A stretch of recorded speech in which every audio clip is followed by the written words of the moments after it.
All right, let's check in on our top business story of the day. The Toronto Real Estate Board has released the latest housing data. This is the first since the province's intervention. Jameson Berkow is joining us now. So, where are we at?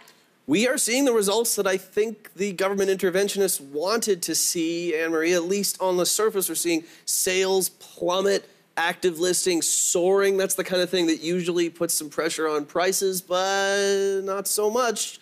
This month, they're actually still soaring just as they had been previously. Not by as much. The benchmark's up about 16%, but if you want to buy like 4 walls that aren't touching anybody else's 4 walls, a detached home, anywhere in this city that includes the 905 still will cost you north of $1 million.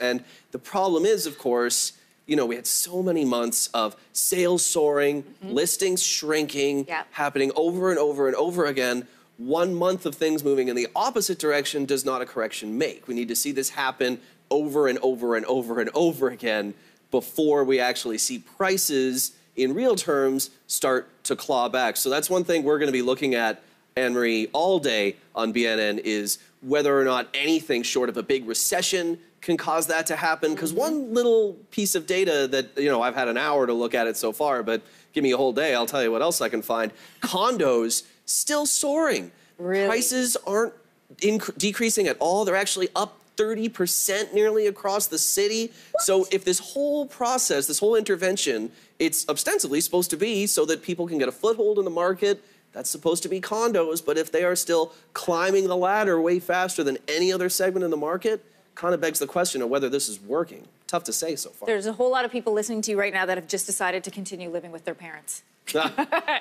Well, clean the basement. Jameson, always good to talk to you. Thanks so much. My pleasure. And of course, you can follow how this story develops throughout the day on BNN Your Morning. We'll be back in a couple minutes.